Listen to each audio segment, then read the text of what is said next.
So I showed you how to build a basic pipeline, but that doesn't really tell you how to apply Image Builder and how to use Image Builder to build a PCS-ready machine image. So to do that, you need some components that install all the various bits and bobs that make an AMI ready to use with PCS. At minimum, you need the PCS agent, you need Slurm, but you probably need a few other things, EFA, Luster, et cetera, et cetera, et cetera. Anyway, you have to have these components, you compose them all into a recipe, you turn it into a pipeline, and of course, you can write these components yourself. Nobody's stopping you. It's pretty simple. They're just text files, and we do encourage you to do that. But to get you started, we've been at work on some examples to help get you on your way.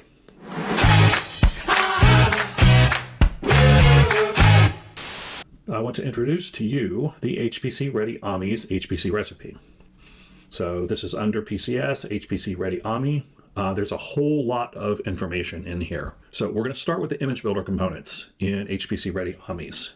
These are built to take a base AMI, starting from basically a generic operating system image, Amazon Linux 2, Red Hat 9, Rocky Linux 9, or Ubuntu 22, and bring it up so that it's ready to do HPC. And we do that with a series of components. So at the time we produced this video, there are 10 components in this repo.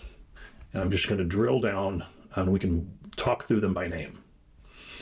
So first, unfortunately, they're not going to show on the screen in the order that I'm going to talk to them. That's just, they're not going to show on the screen in the order that I talk them through, but luckily they're pretty plainly named inside the GitHub repository.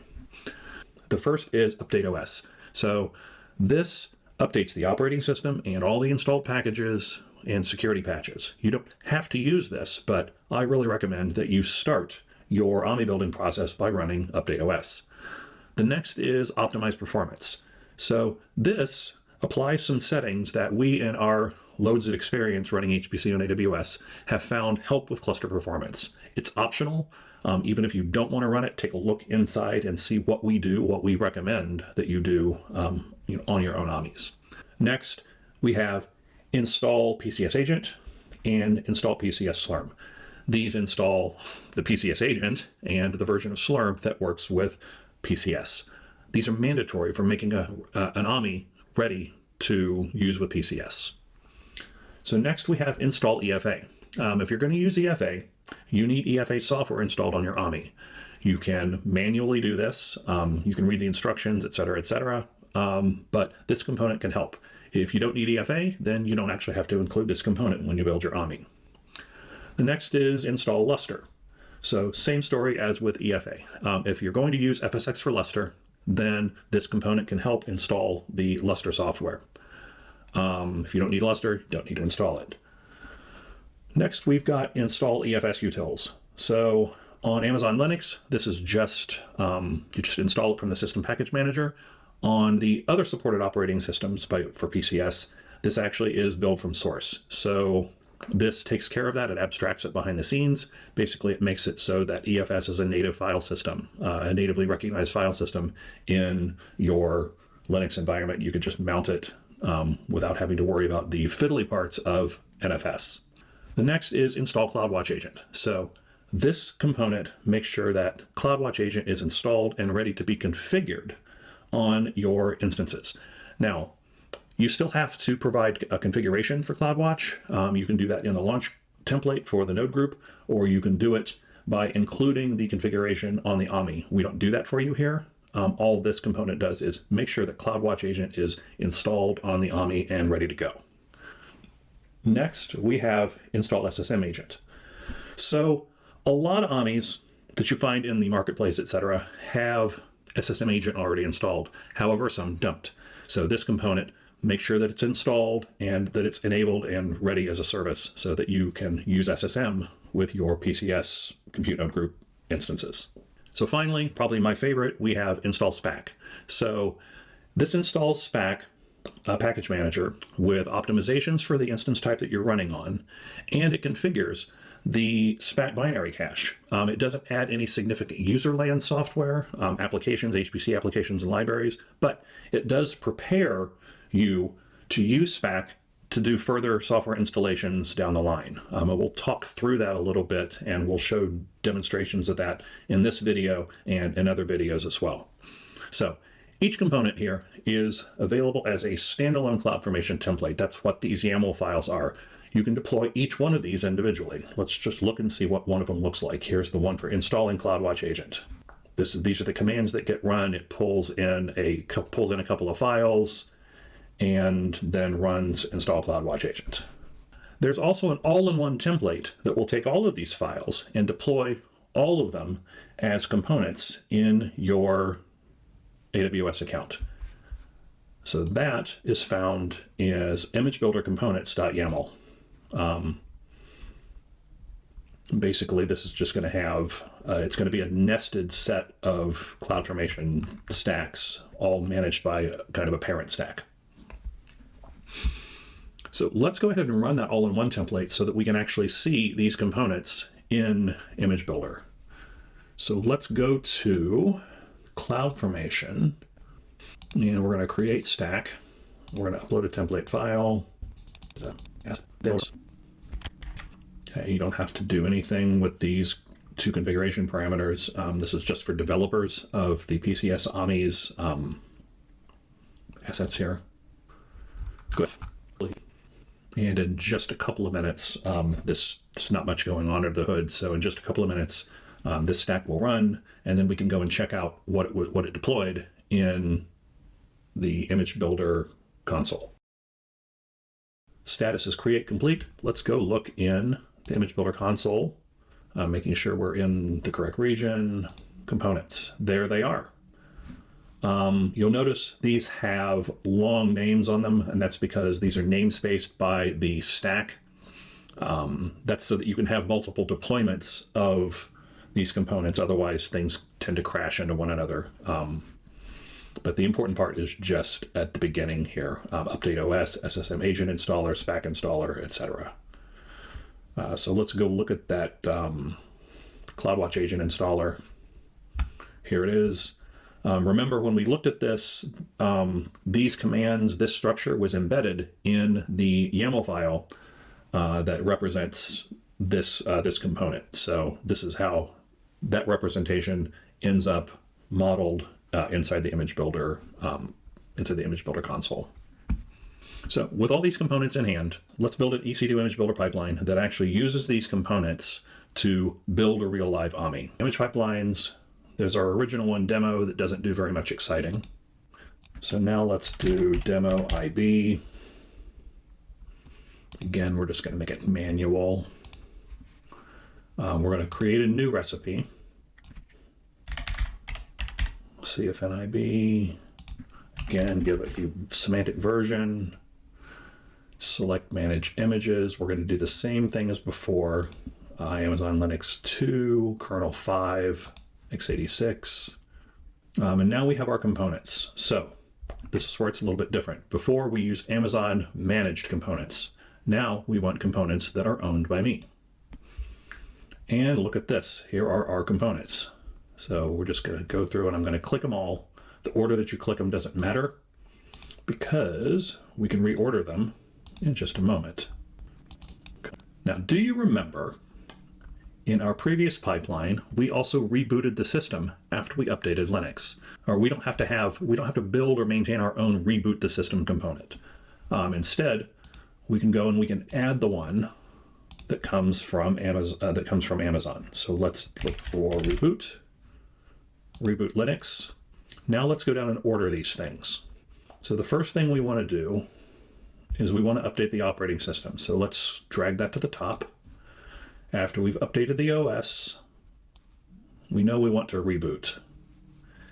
However, a lot of times performance optimizations, the performance optimizations that you see will do things like change networking settings, change syscontrol settings, etc. So I'm going to put this right after the update OS and before the reboot. Okay, so what's going to happen here? We update, we apply some performance tunings, we reboot. Now let's put CloudWatch. So we want CloudWatch on there. Let's go ahead and move SSM agent up here to right after CloudWatch. And now we want to install EFA. So I like to, just in case something goes awry, I like to install EFA pretty early. You'll remember when we did this manually in a previous video, I like to install EFA and Lustre as soon as I can, because if any hinkiness is going to happen, those are usually the likely culprits. So let's go ahead and do EFA and Lustre. Then we can install EFS utils, then the PCS agent, and the PCS Slurm installer.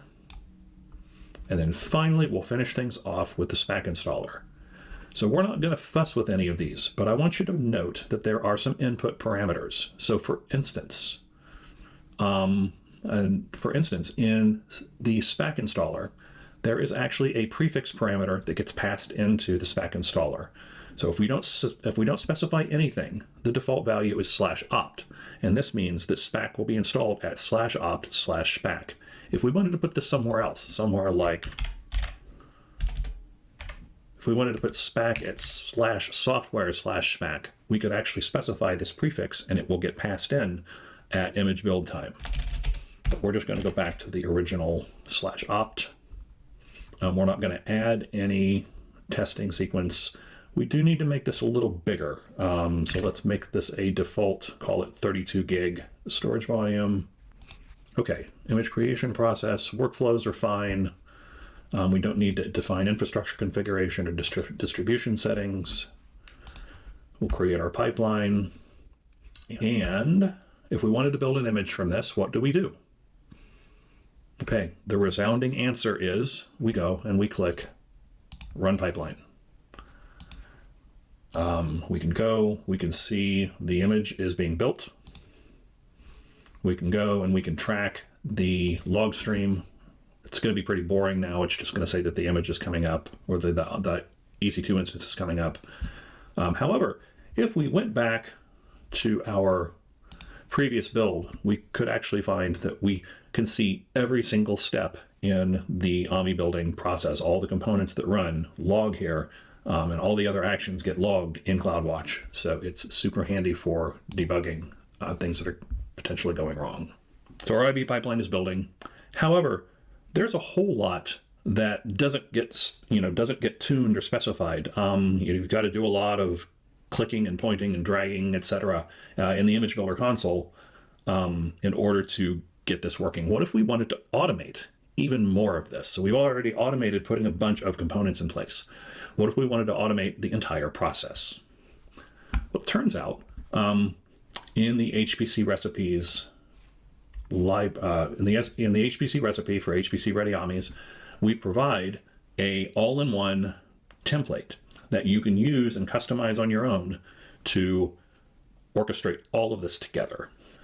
So we provide in HPC-ready AMIs a all-in-one create PCS image template that orchestrates deployment of the components, creation of a infrastructure distribution, creation of the recipe and the distribution settings, etc., etc. Super handy. So let's go ahead and pull up this template and kind of go through it bit by bit, because I think it's really important and illustrative that you understand how this template works so that you can start to customize it yourself. Okay, so here is our CloudFormation template, create PCS image. The first thing we have are some mappings. So these are just variables. It's basically a dictionary mapping that is used elsewhere in the template. Critically, because I haven't showed you this yet, this template's really smart because you can basically pick a distribution, a software architecture, and it will build the right AMI for you. So that's pretty slick. To do that, we have to have some hard-coded mappings inside the template. So here we have a dictionary called distro configs, the 4 supported operating systems. This is just the string that I use to refer to these, Amazon 2. Its name, the device name. You need the device name in order to set up. You need the device name in order to change the default root volume size. That's different between operating systems. Lucky us. The source AMI, so for x86, the source AMI in US East 2 that I'm using is this one. For ARM64, it's this one.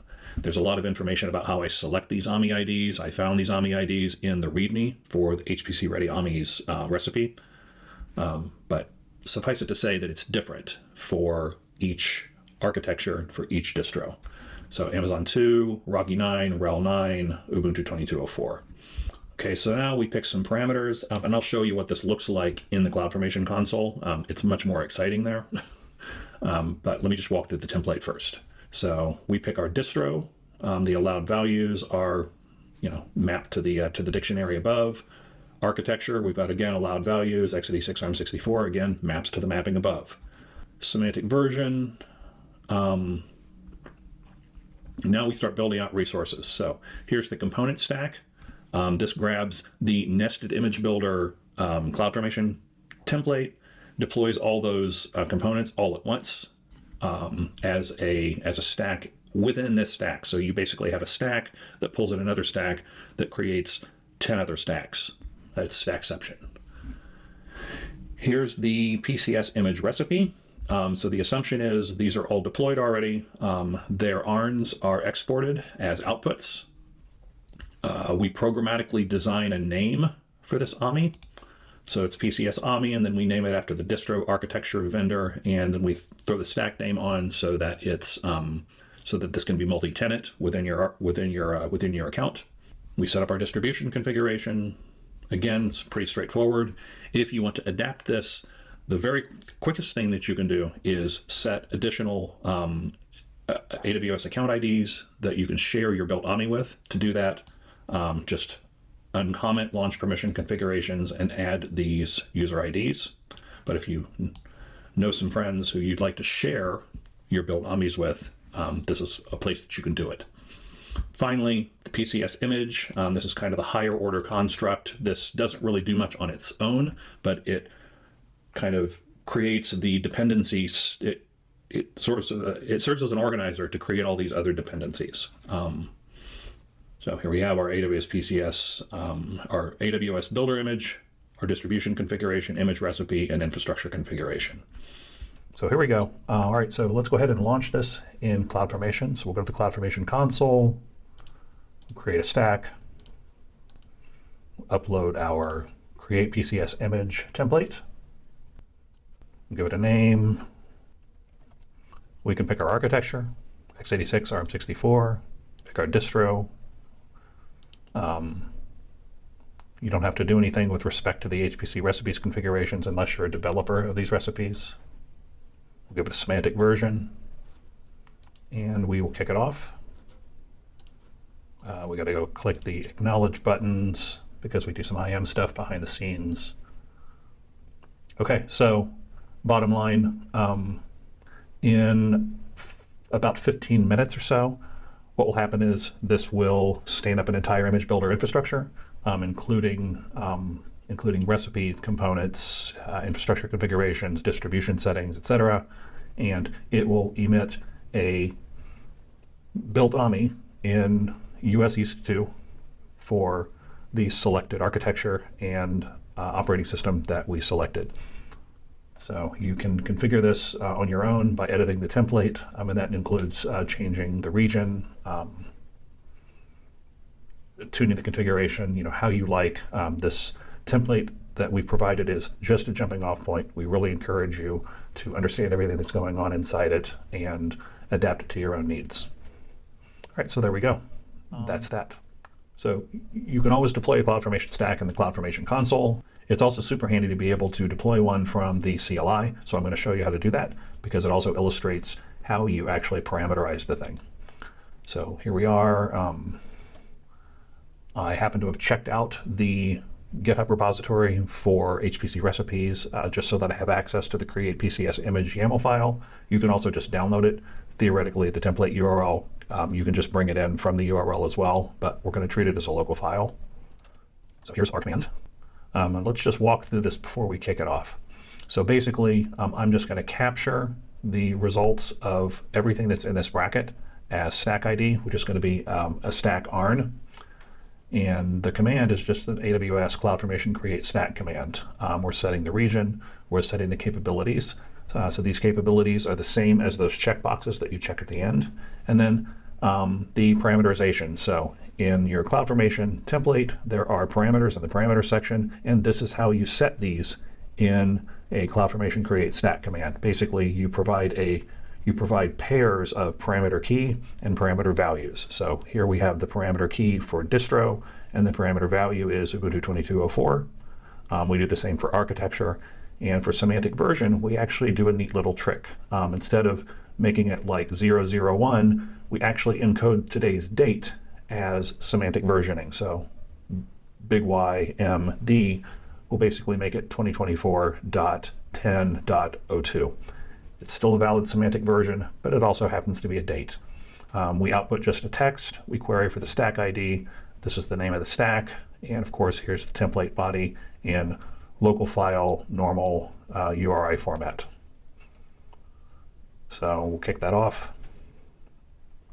And we can see echo stack ID. It's just an ARN. If we were to go into the CloudFormation console, we would see a stack named build PCS images being created. So it's worth noting as you start exploring automation, et cetera, that if you want to build in regions other than US East 2, you need to edit the AMI IDs in the template. Remember, I showed you where those were set. I also want to note that if you want to build AMIs based on Red Hat 9, you need to subscribe to Red Hat 9 in the AWS Marketplace. There's documentation for how to do that in the HPC Recipes README for this recipe. As you start to automate more, by the time you've gone to the CLI, you're really starting to think about, how do I automate? How do I reproduce things? So it's worth noting two things. If you want to build AMIs in regions that aren't US East 2, then you're going to need to edit the AMIs in the template. I don't have any straightforward way of automatically picking the right AMI for you in every single region.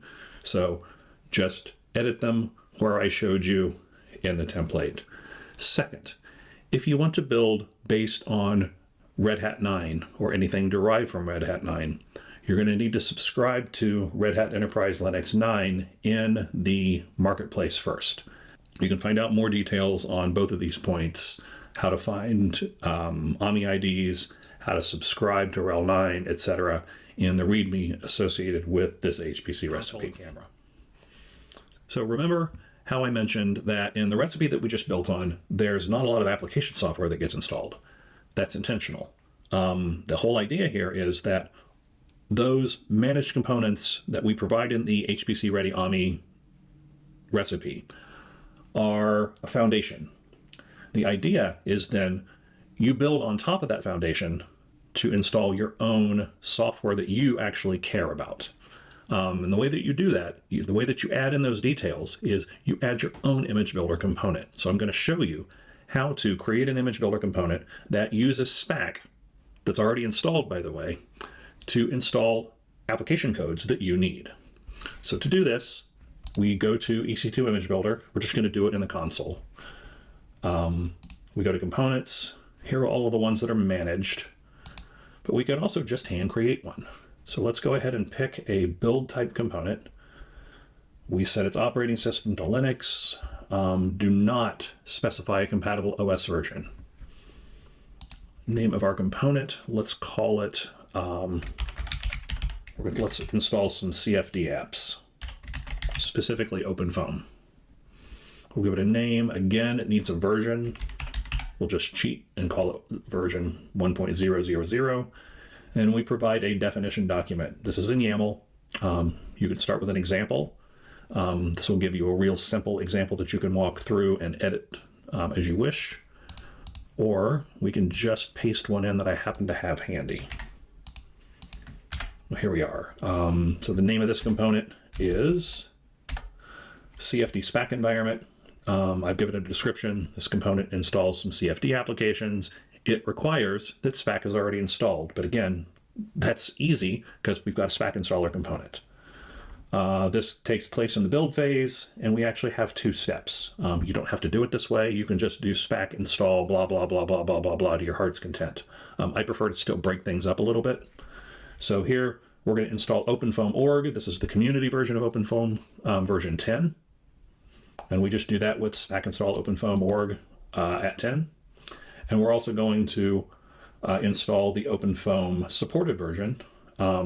It has a different versioning scheme, so we're going to install version 21.12 of that. So you can create this component, and it'll show up here. It's probably going to be, there it is. Sometimes it takes a couple of seconds for it to show up, eventual consistency and all. So here it is. We could go to our recipe. We can go and create a copy of this, create a new version of CFN-IB. And I'm not actually going to go through this, but when we pick our components, we would go to Managed by Me, see the ones that are already, these are already, we just pick this, make sure it's at the very end, and proceed forward just like you've seen before. If we proceed forward and we just update the existing pipeline and the existing recipe to add a new component, this is totally valid. But what's going to happen every time you generate a new AMI, all the previous steps will have to run. This is going to be slow, and there really isn't any need to run all of this other stuff every single time that you want to just add a new application. So the other thing you could do is you could create another pipeline. You could have a lot of them in Image Builder. So create another pipeline that starts with your HPC-ready AMI that you're already building.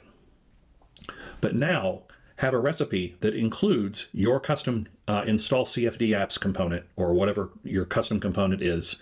And it's just going to layer new software on top of that HPC-ready AMI and create a new derived AMI. So really, you have your HPC AMI up here, and then you have your derived child AMIs down here. You can build this, you can rebuild the HPC-ready AMI monthly, yearly, however, whatever frequency you want to. You can build these derived child AMIs, or, and you can build many of them at whatever frequency you like. And that's actually going to be pretty quick because you're just layering on some software onto the existing stack. You can name that secondary AMI anything you want. You can customize its distribution. You can do the same things that you could with the HPC-ready AMI, but in this case, it's going to be application specific. This could be handy for having a single base AMI that you maintain. This could be handy for having a single base AMI, a single environment that then you customize for different research groups, for instance. You could have one for the CFD folks. You could have one for the pharmacology folks or the finance folks. You could have one that's optimized. You could have an AMI that's optimized for performance engineering. Really up to you. There you have it. We've leveled up from manually building your AMIs to using EC2 Image Builder, a really neat managed service that helps automate and streamline the process for you. Hopefully, you can see how using a managed service to build AMIs not only can save time, but can also help ensure consistency and reproducibility in your AMI builds. And this gets really important when you need to move fast. You need to respond to a security alert, or it helps when you're coming back to update the AMI after weeks of not looking at the instructions. Like, what was I even doing when I wrote this shell command? It's also helpful if you've got internal customers who rely on their software environments to work reproducibly, day to day, week to week, month to month, year to year.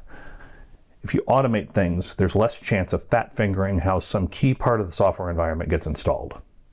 In our next video, we'll look at doing the exact same thing, but with HashiCorp Packer, which is just as powerful, just as flexible, but in a totally different way from Image Builder. So until then, happy hacking. If you enjoyed this tech short, please give us a like and consider subscribing to the channel. If there's a topic you want us to focus on, reach out to us at askhpc@amazon.com. We want to make it easier for scientists and engineers to solve the world's hardest problems. We think the cloud can help by giving them access to powerful tools of any shape and size whenever they need them. And that's where you come in. Let us know what you need. We'll see you next time.